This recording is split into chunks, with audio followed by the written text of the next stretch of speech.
معجزوں کے منتظر، تمہاری مخلص دل سے نکلی ہوئی دعائیں تو کب کی قبول ہو چکی ہیں، بس ان کا سامنا کرنا باقی ہے۔ اور دعائیں بے وجہ تو نہیں ہوتی، یہ جو تم ٹوٹ کر بکھرے ہو، اس کے بعد معجزہ تو لازم ہے۔ معجزوں کا وقت، وہ نصیب لکھنے والی ذات جو دلوں میں خواہش ڈالتی ہے، وہ ان خواہشوں کو نصیب میں بدلنے پر بھی قادر ہے، اور وہ ایسا وقت بہت جلد لائے گا جب آپ اپنی آنکھوں سے اپنے لیے معجزے ہوتے دیکھو گے۔ من پسند چیز، پھر وہ تمہاری من پسند چیز تم تک لائے گا مقرر وقت پر، اور تم حیران رہ جاؤ گے۔ ہر پریشانی کا حل، پریشان ہو، یقیناً تم نے نماز اور قرآن چھوڑ رکھا ہے۔ دعاؤں پر راضی ہونا، اللہ تمہاری زبان کو مانگنے کی ہمت تب دیتا ہے جب وہ تمہاری دعاؤں پر راضی ہونا چاہتا ہے۔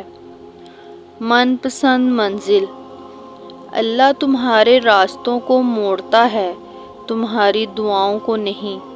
وہ تمہیں اپنے طریقے سے تمہاری من پسند منزل تک لاتا ہے۔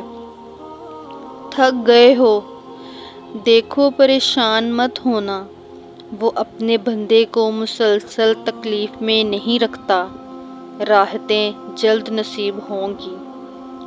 بے سکونی، خدا کی بنائی گئی حدود کو توڑ کر خدا سے ہی بے سکونی کا شکوہ کیوں کرتے ہو؟ دل کی مراد، اللہ تمہارے دل کی ہر وہ مراد پوری کر دے گا جس کے لیے تم دن رات دعا کرتے ہو۔ اللہ سے رو کر مانگنا، جو تم مانگتے ہو اللہ سے رو کر، تڑپ کر دیکھنا، ایک دن حقیقت میں تمہارے سامنے آئے گا۔ اللہ سے مانگو، آج اگر زندگی مشکل ہے تو کل آسانی کا وعدہ بھی اللہ نے کیا ہے۔ اللہ سے مانگو، خوب مانگو، اللہ تمہیں امید سے بڑھ کر دے گا۔ اللہ سنے گا، تم سمندر کی گہرائی سے پکارو گے، اللہ وہاں بھی تمہاری سنے گا۔ صرف میرا اللہ، پریشانیوں تو ہزار ہیں لیکن سکون دینے والا صرف میرا اللہ۔ سچا دوست، صرف قرآن پاک ہی وہ سچا دوست ہے جو قبر میں بھی آپ کا ساتھ دے گا۔ اللہ سے رشتہ، اللہ سے اپنا رشتہ اتنا مضبوط کرو کہ تمہیں کسی کے سہارے کی طلب ختم ہو جائے۔